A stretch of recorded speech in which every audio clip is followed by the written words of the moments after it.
I'm S.A. Bradley, and welcome to Hellbent for Horror, a podcast devoted to all things related to horror, where I remind you that you used to love horror movies, and you secretly still do.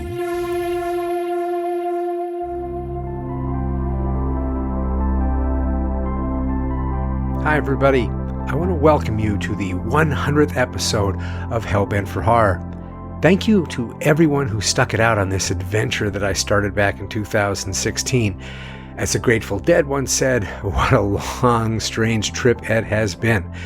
Episode 100 was always something in the distance, kind of like a mountain range you see from your car as you drive towards it.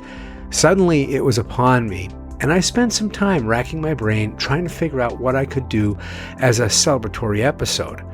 For me, that became a real task. If you've been a long-time listener, it may be apparent to you that I'm a bit of a walking contradiction.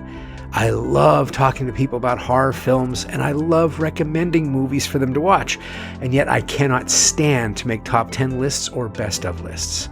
I love meeting new and interesting people, but at the same time, I hate really big crowds. And I love to celebrate anniversaries and achievements, just not my own. So I found myself struggling to find an idea for a show that would mark this quote-unquote momentous event, episode 100, correctly. It was much harder than it sounds. Sometimes me trying to write is like trying to wrestle with smoke. I ended up with a long line of half-baked ideas. I had a classic case of overthinking and overcomplicating a simple idea. If you want a simple idea overcomplicated, I am your man. I'm like a walking Allman Brothers album. So what was my solution? Well, I decided to go back to basics, go back to the beginning. I asked myself the question, why did I start doing this in the first place? What the hell possessed me to do this crazy shit? Well, let me pull the curtain back a little and give you some history. Truth be told, I left a very profitable and prestigious career to, well, essentially sit in a room with a microphone and just talk.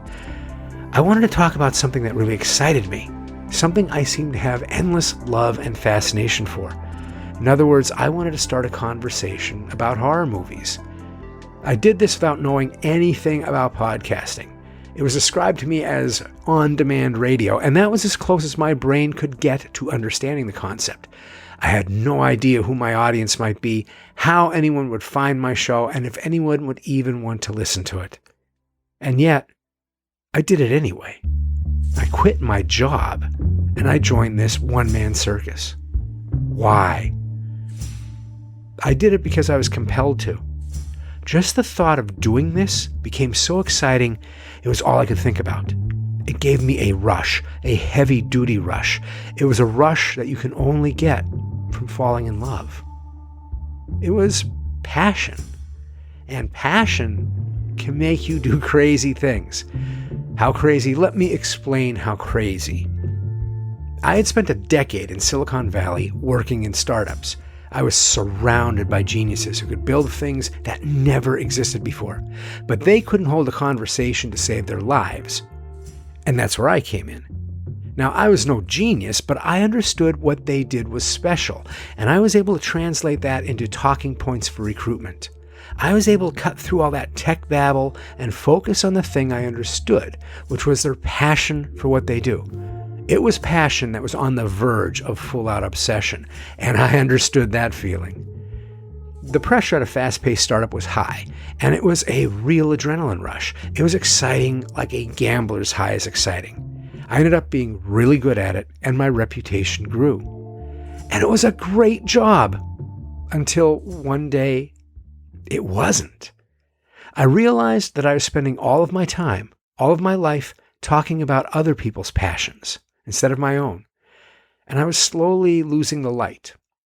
And so, I decided to take desperate measures and follow my own dream.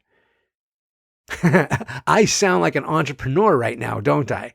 Until I mention that my dream was to start a horror podcast. That's the thing about following your dream. It sounds crazy to everyone except you. Because following your passion has very little to do with logic. It's not even easy to explain why you're passionate about something. But the need to surrender to that excitement, that devotion, comes from something deeper. and something more personal. It starts when we share a piece of ourselves that is not ordinary, a piece of ourselves that is strange and rare and unique. When we choose this path, we freely admit to what we really care about, and we are compelled to share it. The act of sharing your creation is just as important as creating itself. In fact, the secret that my fellow horror fanatics know is that the real joy comes from the act of sharing that love. When we share the thing that we create out of passion, we connect with other people in a deep and personal way. So when all is said and done, I did this for love. And that sharing of what I love is how I keep finding people just like me. Passion doesn't have prestige. It isn't about pedigree, and it may never bring you wealth, but it will bring you riches. Passion elevates just about anything into art, and that creation attracts the people who want it or need it.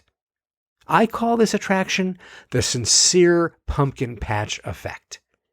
No matter how crazy what you do may seem to the average person, there are people out there who have the same joy for it, and they will be attracted by your sincere love for what you do. It doesn't matter if it's threadbare and it's rickety. If you sincerely love what you're doing, you will find your audience. Maybe not that many of them, but they will come. They will come because they know that fandom saves their souls. Fandom is the engine that pushes us through the challenges of the real world. Fandom shows us that we are not alone in our crazy thoughts and dreams, that there are people just like us out there. And you know what? When you least expect it, fandom can unite total strangers to do something unexpectedly amazing and even kind. For episode 100, I want to talk about the healing powers of passion, fandom, and the sincere pumpkin patch, and how sometimes even horror stories can have happy endings. So what do I consider a sincere pumpkin patch? You can see these sincere pumpkin patches on the old state highways of America. They are roadside attractions, Civil War collection museums, reptile lands, papier-mâché recreations of children's fairy tales, Cadillac graveyards, and even castles made of beer bottles. Roadside America is the fertile crescent of sincere pumpkin patches. It is the most fucked up field of dreams you can imagine.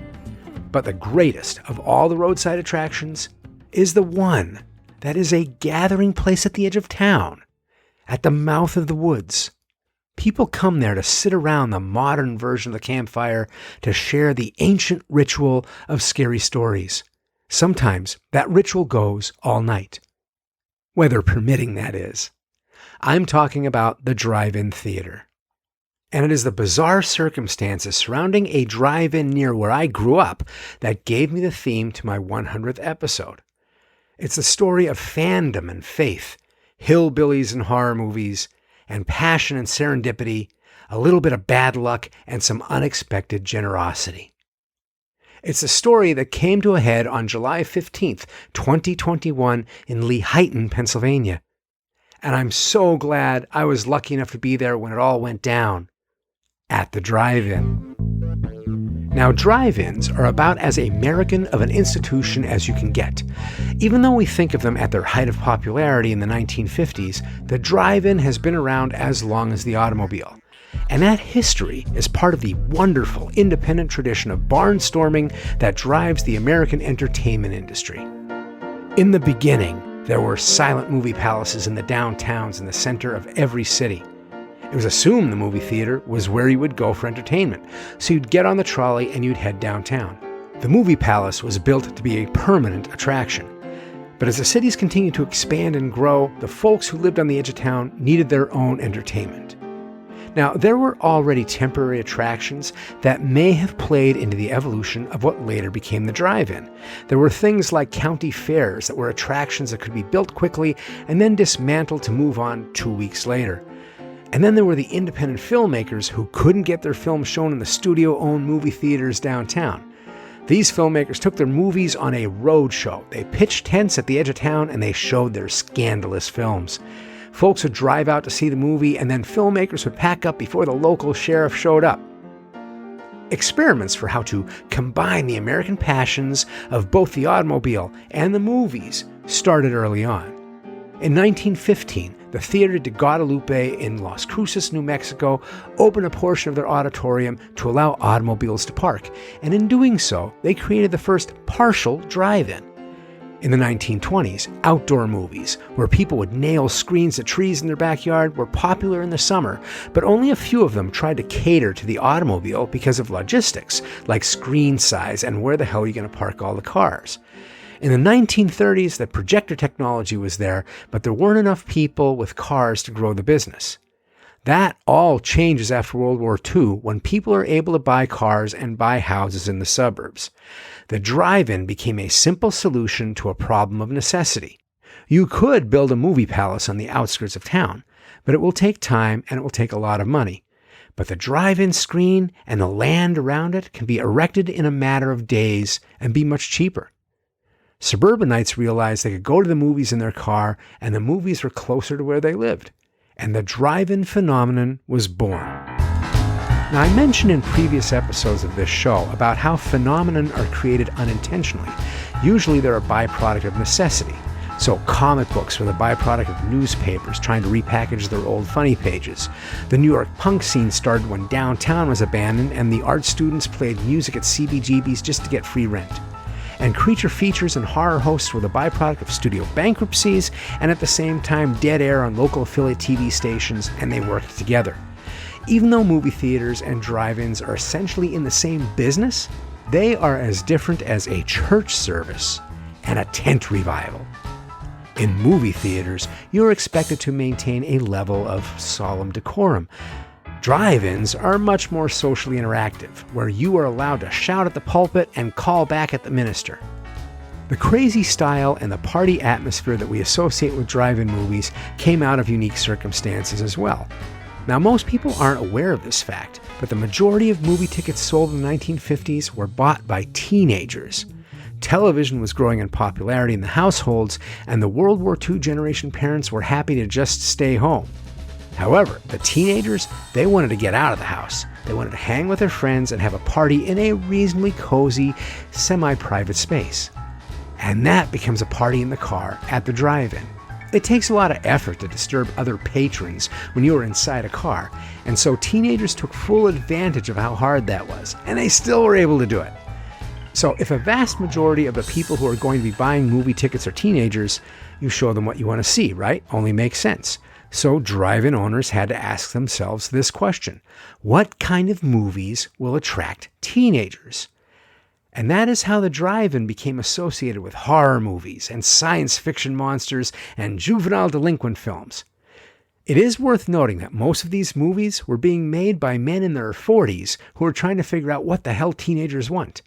In the 50s, we start to see teenage life, the first teenagers, through the lens of middle-aged men, which I guess explains those beach blanket bingo movies with Frankie and Annette. But when I was growing up in the 1970s, a drive-in was where you got to see horror movies that just would not ever play in regular theaters. Joe Dante's Piranha, The Incredible Melting Man, William Castle's Bug, The Giant Spider Invasion, and yes, I understand they were just Volkswagens with spider legs, but they got under my skin. Yes, I was in hog heaven getting soaked, inundated in indie horror movies. I have always been a fan of the drive-in, even though the ones I grew up with have been long gone. My family didn't have a lot of money, so we went to the drive-in to watch second-run movies for $2 a carload. I grew up in Hazleton, Pennsylvania, and we had 5 drive-ins in the area. There was a Popular drive-in, and the Hazleton drive-in, which was next to the amusement park at the edge of town. And there was the Laurel drive-in, where my family waited in a mile-long line in the heat of August to see Star Wars. I still remember the poor teenager dressed as a stormtrooper on the side of the road trying not to faint. And then there was the Motor View, which had the balls to show the Texas Chainsaw Massacre on an 80-foot screen for a weekend. My dad was so angry that he couldn't drive to that side of town because he was afraid I'd see a massacre and I'd be scarred for life. And then there was the Valley Drive-In, which had a public swimming pool out in front of the giant screen. Like the old Carney days, everyone needed a gimmick. Now, my favorite gimmick, my favorite night at the drive-in was the dusk to dawn show. We would watch 5 or 6 movies all night until the sun came up. Dusk to dawn shows were a mixed bag of 1 or 2 big-name movies and then some really crazy horror movies in between. I know I saw some stuff I shouldn't have seen right around 2 o'clock in the morning. But for me, the movies were always only part of the drive-in experience. As a kid, I could get up and I could leave the car and I could walk between all the other vehicles until I got to the refreshment stand. And connected to the refreshment stand was the projector room. I could hear the sound of the film whizzing through the sprockets on the huge movie projector. If you were in the refreshment stand or even inside the bathroom, you could still hear the movie echoing through the night. In a drive-in, you almost feel like you were inside a giant projector, part of the movie machinery itself. The square windows in the cinder block wall of the projection booth were so close I could reach up and touch them. A shaft of multicolored light shot out of that window over my head and traveled 50 yards or more to land on the huge screen, and above that screen was a sky full of stars. This was different than a movie theater, which are made to be in total service of the experience of watching the motion picture magic happen. You sat in rows of seats in a room made for a silent audience. The projection room was far in the back, up on top of the auditorium, way up high, so the projector couldn't be heard. At the drive-in, on the other hand, there was no separating the movie from the experience. Once you bought a ticket and you entered the property, you became part of the show. Of course, my childhood and my teenage years were the last hurrah of the popularity of the drive-in. Movies like Jaws and Star Wars were blockbuster hits, and movie theaters started being replaced by multi-screen cineplexes. And Hollywood was making big-budget versions of the same types of movies that used to only be able to play in drive-ins.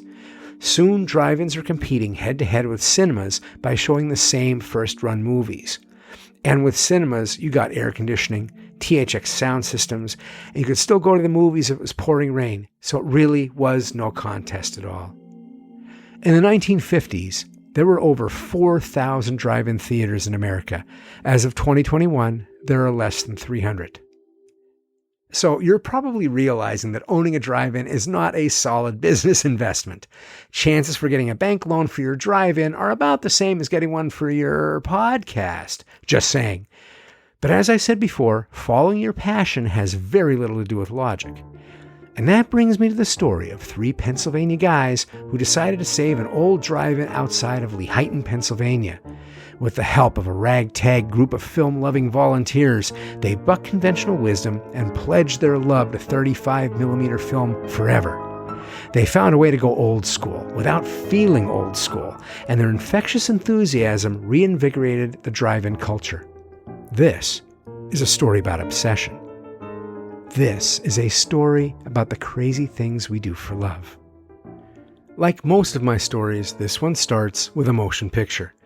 Like most of you, I endured a large portion of the 2020 quarantine by binge-watching streaming movies.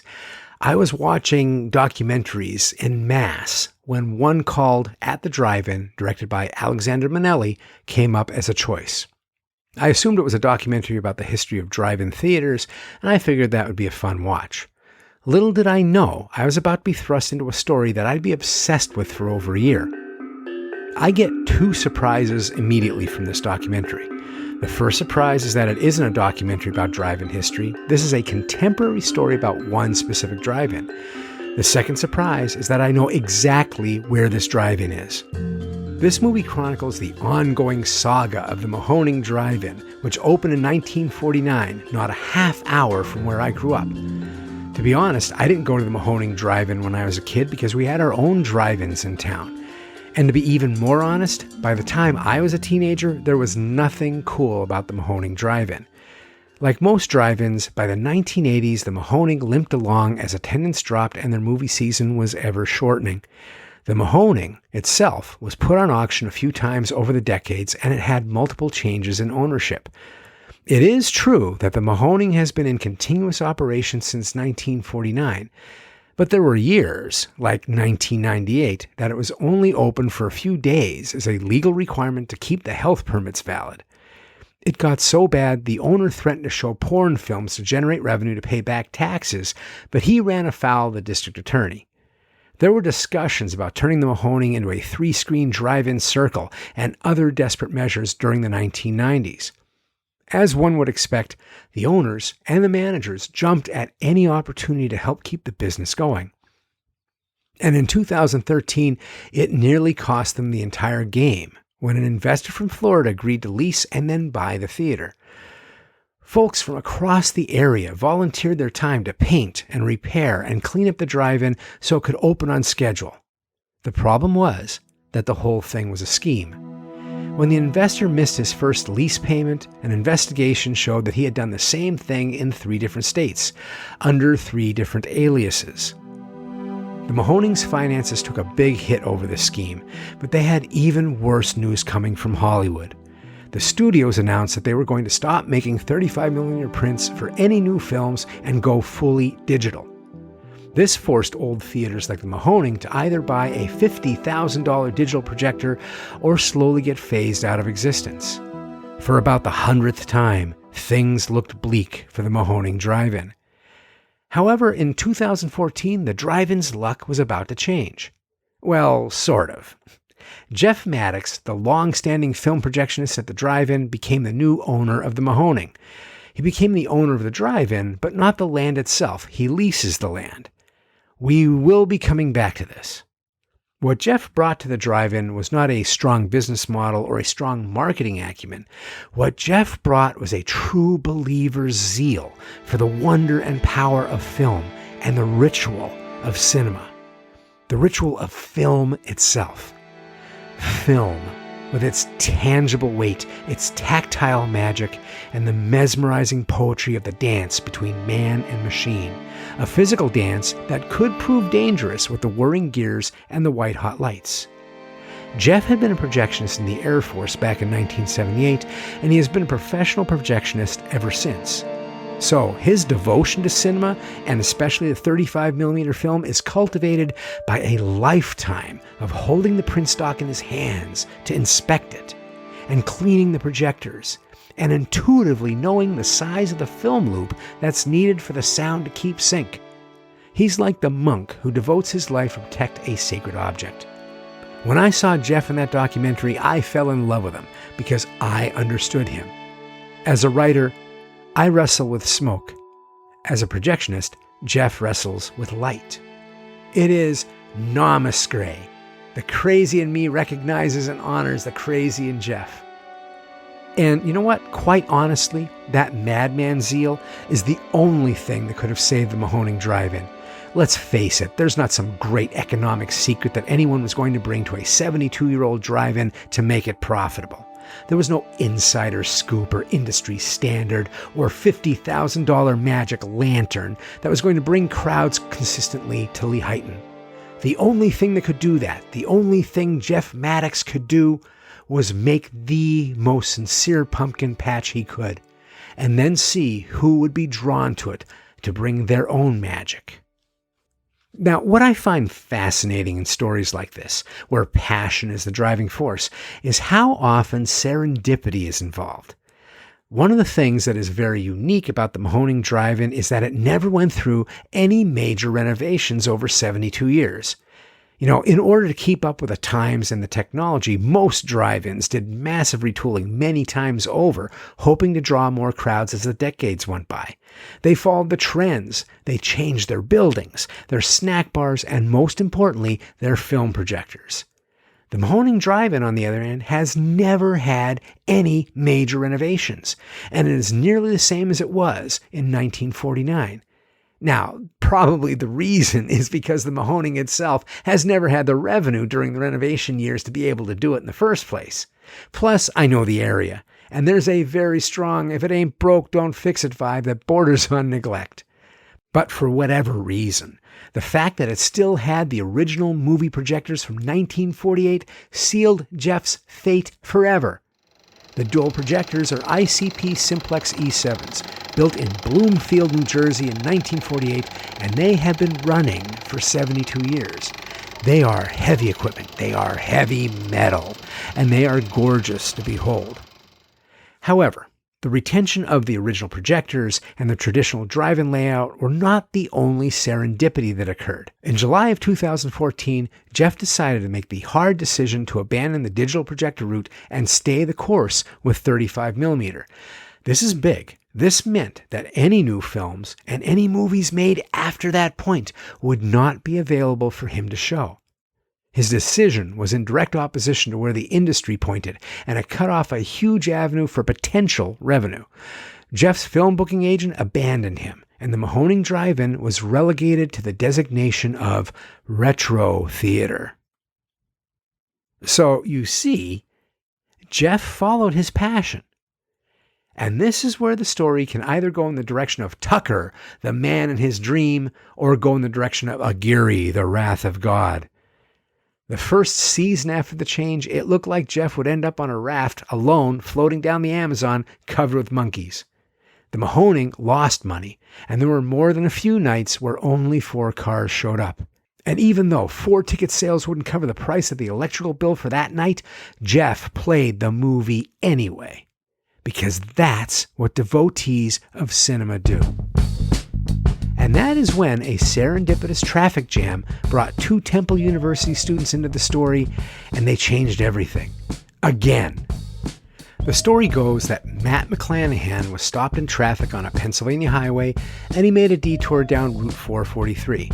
Now, although the Mahoning is not on 443, its retro marquee with a huge curved red arrow pointing the way is. McClanahan saw it, stopped, and called his college friend Virgil Cardamone. Matt thought he had found an old abandoned drive-in until Jeff drove by on his way to work there. And just like that, Jeff invited Matt to tour the projection room. Matt is a fellow film lover as well as a low-budget horror filmmaker with a borderline obsessive DIY streak. And he could not believe what Jeff just showed him. Not only were the Simplex EX7s there, but the Mahoning boasts a 120-foot wide CinemaScope screen, the biggest in Pennsylvania and the second largest in the country. As the old saying goes, every pitney needs his bows, and Jeff, Matt, and Virgil realized this could be the start of a beautiful friendship. And in 2015, Jeff made Virgil and Matt official business partners. Coupling Jeff's knowledge and his technical prowess and his fearlessness with Virgil and Matt's creativity and their marketing savvy and their limitless energy and enthusiasm, the trio began a quest to transform a failing retro theater into a weekly celebration of movies and, even more importantly, a celebration of the movie lovers who love them. They needed to create something that would not only draw an audience, but also attract a specific, die-hard, dedicated group. Whether they consciously knew it or not, they needed to hook film enthusiasts and the film geek fandom that goes along with it. Now here's where I want to get something off my chest. I saw a lot of stories about the Mahoning, including a New York Times article that said it was saved by the nostalgia craze. You know, to me, that is such a simplistic and lazy reading of what really happened there, and it discounts the smart choices that were made. The Mahoning Drive-In was not saved by nostalgia. Nostalgia is a group of people who want a specific thing from a very specific time period, and that group shrinks over time. Nostalgia is a memory trapped in amber. It is beautiful to the beholder, but there are no surprises or changes ever, and if you do not change, you die. Do you want to know what nostalgia gets you? Nostalgia gets you that first season where Jeff reverted to a retro drive-in and they only sold 4 tickets and operated at a loss. Sooner or later, that's what nostalgia gets you. The Mahoning was not saved by catering to a few people that chase personal memories of a time that's long gone. Nostalgia didn't save the Mahoning Drive-In. Fandom did. Virgil Cardamone and Matt McClanahan had a golden opportunity to draw in the film enthusiasts and the film geeks, because they are film enthusiasts and film geeks themselves. They knew that film geeks have an insatiable love for the universe of movies. That includes watching movies. and reading about movies and talking about movies and researching other movies. We are completists who are overjoyed that we will never complete the task of seeing everything, but we will die trying and we'll die with a smile on our face. We are prone to cinematic crushes, and all a filmmaker ever needs to do is excite us once, and we're in love with them for life. We love to play in the celluloid sandbox, and we love sharing the experience with other maniacs. And we will travel to do it, ladies and gentlemen. Film geeks and enthusiasts will drive 100 miles to see the BFI cut of Ken Russell's The Devils, or the director's cut of The Wild Bunch, or a Wings Hauser triple feature. We love it all. We want it all. Keep coming with all of this stuff. Fandom celebrates the retro by seeing it in new ways, loving it for what it is now, not as a dusty memory of the past. Nostalgia fades, but fandom is forever. A great reason for their success in cultivating film enthusiasts and film geeks is knowing what they were sitting on and promoting that. Virgil became the new film booking agent, and he advertised that they had a huge CinemaScope screen and they showed 35mm prints exclusively. See, another thing about film enthusiasts and geeks is that we love the technology and how there's both art and science involved in film. We want to see the best version of a film possible, as close to the filmmaker's original vision as possible. We take seeing to a whole new weird level of commitment. Collectors and filmmakers themselves dream to have their own films or the prints from their collections projected that way. To see a CinemaScope projection of their movies, oh my goodness, that brings people. Quentin Tarantino did not send his private collection print of Kevin Smith's Clerks to the Mahoning purely out of nostalgia. But the smartest move that Team Mahoning did was that they not only curated the films, but they also curated the fan experience. Virgil is the brains behind the film festival-style programming, the themed double features, and the director retrospectives. And the Mahoning folk are aware that, of all the film geeks, horror film geeks are the ones who keep coming back for more. Horror is by far the biggest draw at drive-ins, and the choices for films and themes that Virgil makes are fun and eclectic. Here are some curations from the 2020 season. It's a Mad Max weekend, where they showed all 4 of the George Miller classics. The Real Weird Weekend 2020, where they teamed up with Exhumed Films to show Street Trash and Buckaroo Banzai. And then there was Drive-In Zombie Fest 4, a 3-day zombie extravaganza. And this is a sign of the clever movie curation. Out of the 9 films over those 3 days, the only Romero zombie film is Day of the Dead, the really weird one.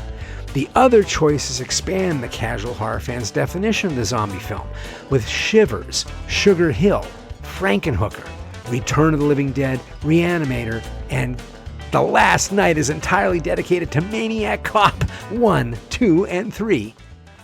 When you cater to film geeks, especially horror film geeks, it means you're going to get a lot of colorful characters, and people show up in costumes and get into the party atmosphere of the night. When folks let their freak flag fly, the Mahoning staff don't try to stifle that, they just let them be part of the party. But then, there are those fans who fall in love with the drive-in, and they realize they can't just be bystanders. They're compelled to join. They're compelled to contribute or create in some way. And those people become Mahoning Drive-In family. Mahoning family starts with Jessica Pell, who is the longest tenured person at the Mahoning, other than Jeff Maddox, who hired her. Jessica was there during the hardest times for the Mahoning, and she is now the senior manager and the warm heart of the drive-in. But after Jessica, the rest of the cast is a band of ragtag refugees who band together to make movie magic.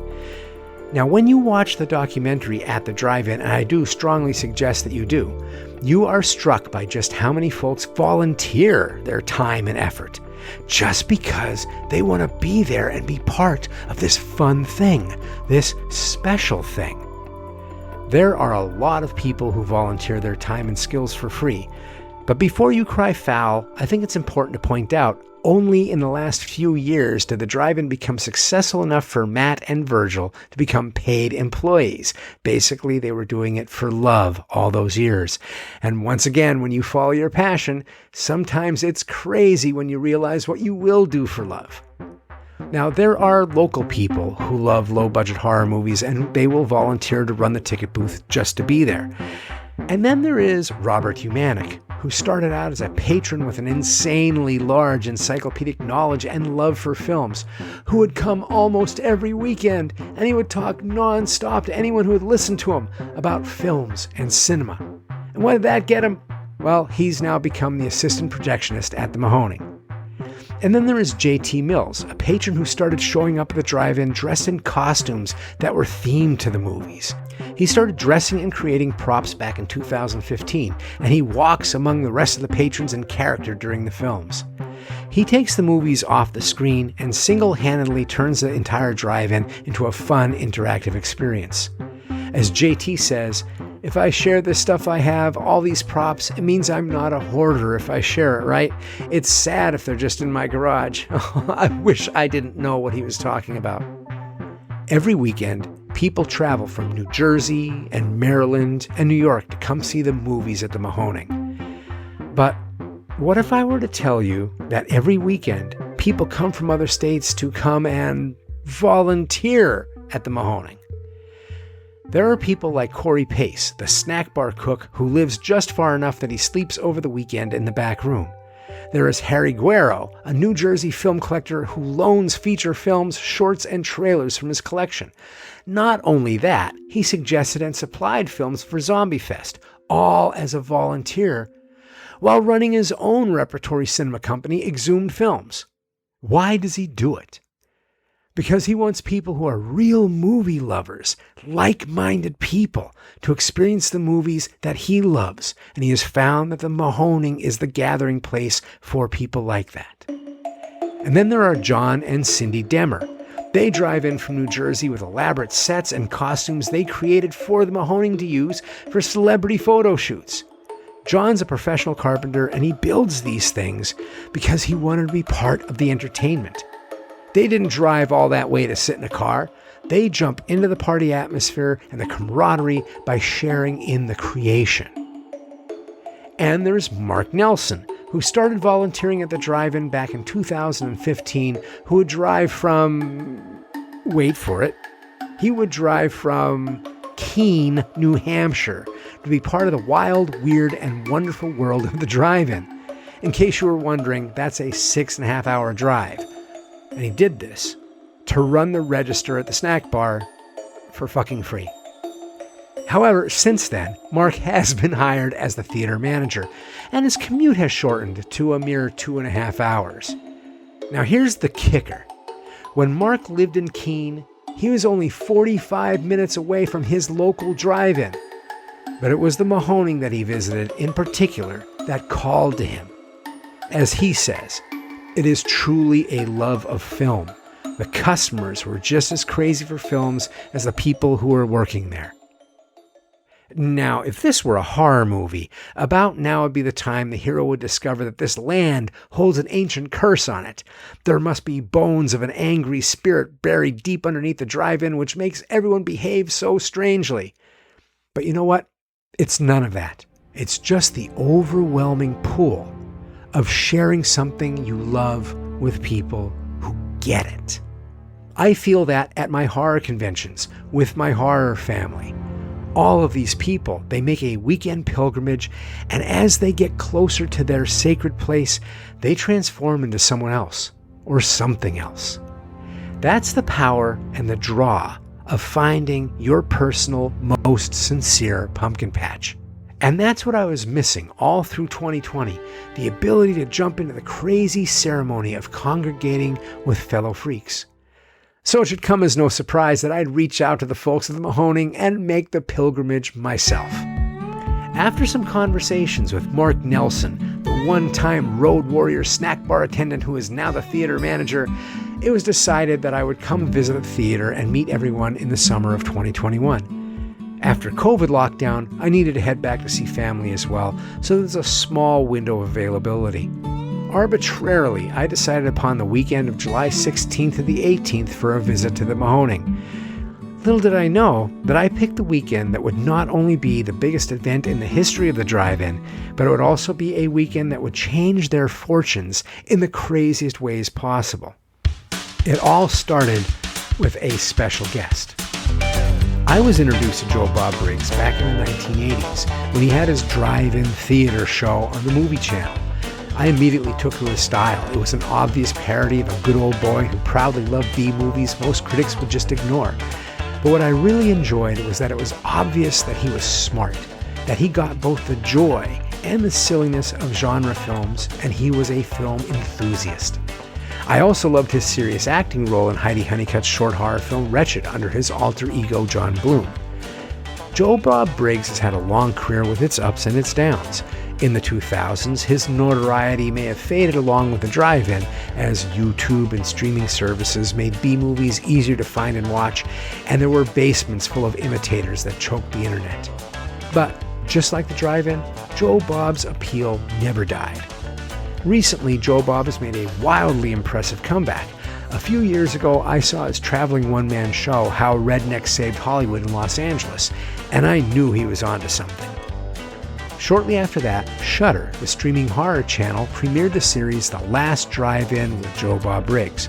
It premiered on July 13, 2018 as a live-streaming 13-movie marathon. And guess what happened? The drive-in movie scholar with the cowboy hat and the sharp wit broke the internet.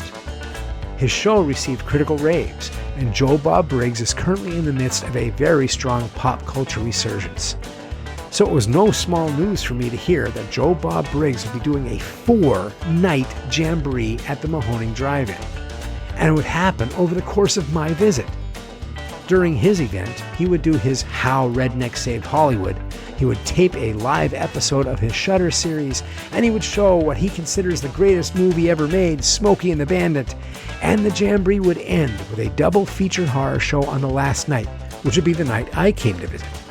By the way, the double feature was Vincent Price and Andre Dutoth's House of Wax and James Arness in the masterpiece Them.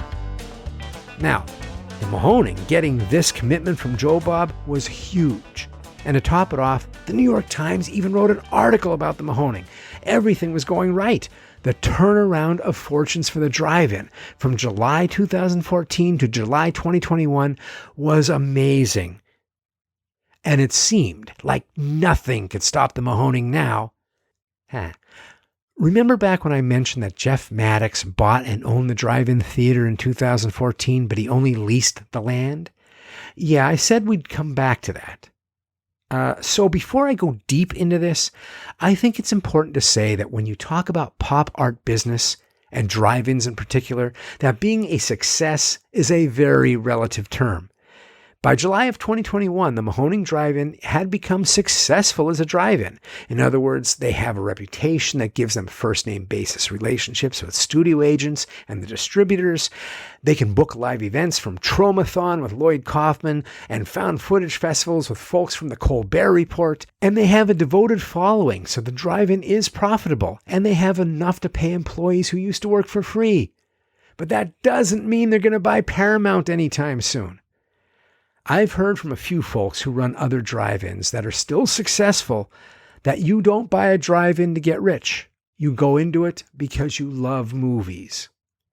So even though the New York Times writes an article about the drive-in, it doesn't mean that they have no financial worries. When a windstorm damaged the CinemaScope screen, a GoFundMe page was started to help get it fixed. In 2018, when their iconic marquee sign needed repairs, the fans came out to help fund that. The point is, even when things seem to be chugging along, something unexpected can derail you. And that brings me back to a few lines that are spoken by Jeff Maddox in the documentary At the Drive-In. He says, "I lease the property, I do not own the property. Boy, I wish I did. I hope that's coming someday. I own the business, but the property is still owned by the guy who's had it for decades. Every so often, someone offers to buy the place and they want to take it out from under us, but fortunately, the landowner, he won't sell it. He will not sell it." So as soon as I heard those words in the documentary, I was thinking, wow, this is Anton Chekhov's gun, man.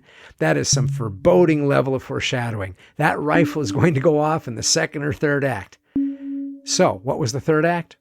On July 13th, days before the huge Joe Bob Briggs event, Virgil Cardamone released a video on the Mahoning website. He said the land that the Mahoning Drive-In was on had been sold to Green Skies Clean Energy LLC, a solar company in Connecticut. The company had optioned the land and was going to tear down the drive-in and put in a solar farm. You might be asking yourself, how does something like this happen?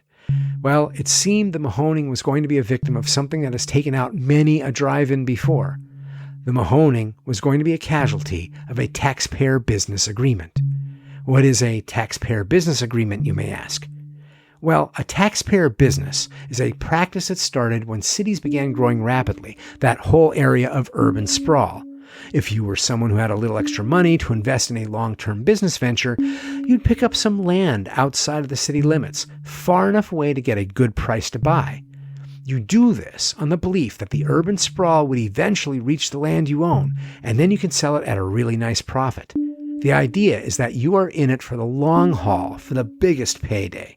And in the meantime, you lease the land so you can make enough money to pay the taxes on it. A lot of drive-in theaters and diners were designed primarily as taxpayer businesses. Most of the time, these things become handshake agreements. There's not a tremendous amount of money being made or lost. Take the Mahoning. The owner of the land doesn't care about movies and he stays out of the day-to-day business. And the manager of the drive-in isn't interested in the larger business concerns outside of what affects the drive-in proper. But you know what? These agreements that sound really good, they tend to be very unofficial. Now, being at the edge of the Poconos, I'm sure Lehighton businessmen probably saw how urban sprawl transformed little villages like Jim Thorpe into really great tourist attractions. But the same development didn't happen there in Lehighton. And probably, after a few decades, the owner decided it was time to retire and take a deal. If the Mahoning was dealing with handshake agreements and land options that were already made, things looked pretty bleak. It was confusing. I mean, the Mahoning was doing strong business, and it was a marketing success. So why kill it now? Although Virgil was obviously very shaken in the video, he did start a rallying cry, a call out for a possible Hail Mary pass from fans. If there was enough support for the drive-in at an upcoming zoning meeting, Green Skies might agree to let their option lapse. And that would give the Mahoning folks a chance to buy the land themselves, but that's not a big chance. However, the message to us was clear. It was time for the film geek fandom to step up and be heard. Virgil asked us to send letters, attend the hearing if possible, and share the video, and to tag any posts about this with #SaveTheMahoning. I was traveling to Pennsylvania when the news came over social media, and I scrambled to put a post out with the video. Seconds after I saw the first video post, I saw a tweet from Joe Bob Briggs. It read, "Have you tearful, defeated Mahoning lovers already forgotten how I sign off every show? Join me Thursday night for the kickoff of Joe Bob's Drive-In Jamboree at the Mahoning. We have plans. We don't lose. #SaveTheMahoning." It was inspiring to see that post, and I saw a few other posts start to trickle in right after that. And then there were a few more. And then there were a few more. And then there was a deluge. Not only did the local Pocono fans activate, but also folks across the nation started posting and writing letters to Green Skies LLC. Virgil and Mark were inundated with phone interviews and on-camera interviews from people around the globe. People who had never been to the drive-in but saw the documentary sent their support. Vocal members of the horror community across the country who only knew of the Mahoning by reputation still gave their support. Businesses chimed in, stating how the Mahoning events helped put cash into the local economy. Within 24 hours of the first posting of the video, it was all over. Upon seeing the outpouring from the community, Green Skies suspended any and all plans for the facility at that site. Not only that, Green Skies negotiated a discussion between the owner of the land and the Mahoning folks so Jeff and company could buy the land outright. When Green Skies issued a statement, here is what they said. Green Skies Solar suspends plans for the solar facility at the Mahoning Drive-In site.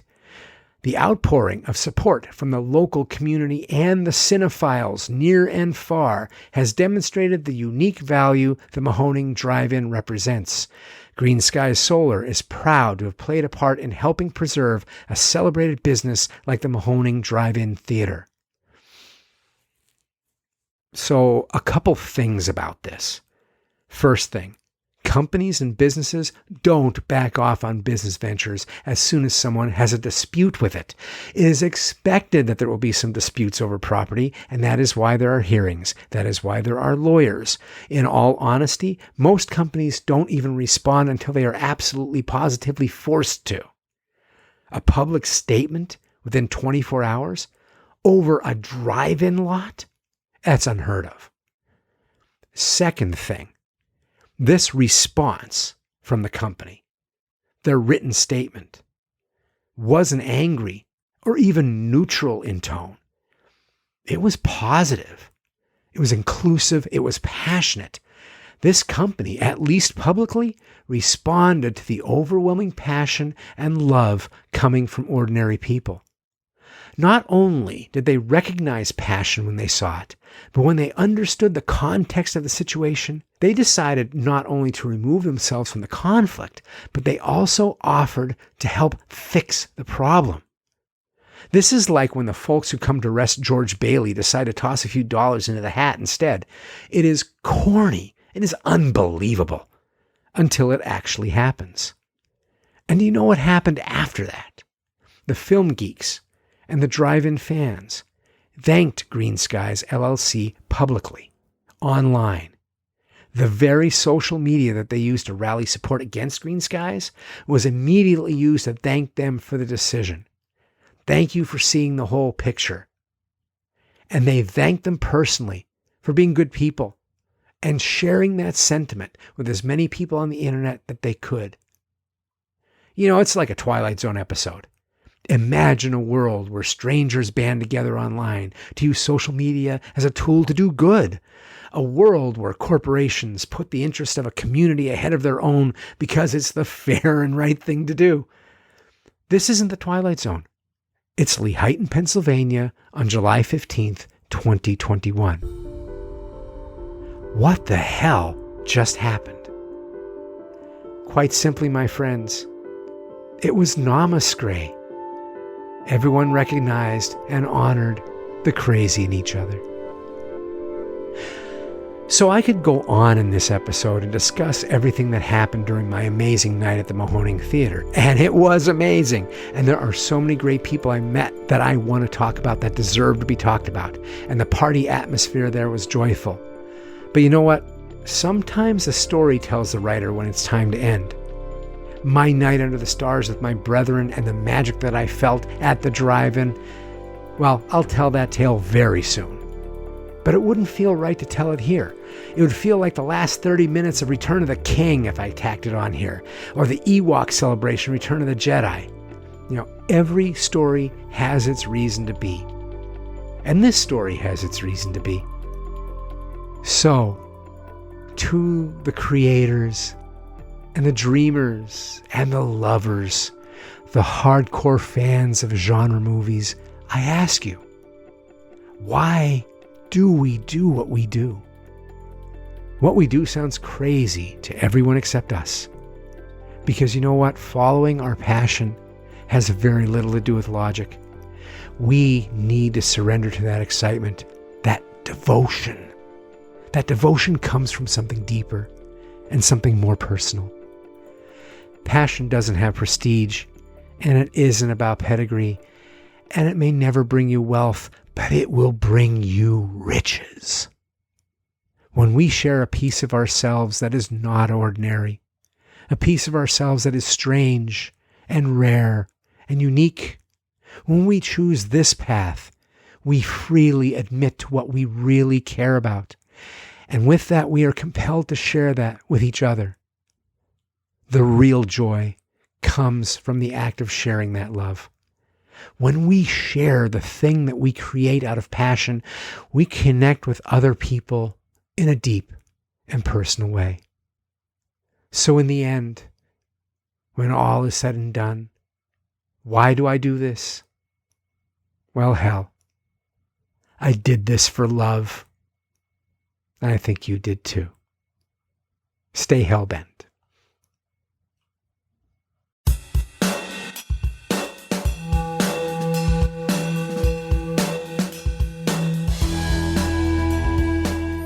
Hi, I'm S.A. Bradley, and welcome to Hellbent for Horror, a podcast devoted to all things related to horror, where I remind you that you used to love horror movies, and you secretly still do.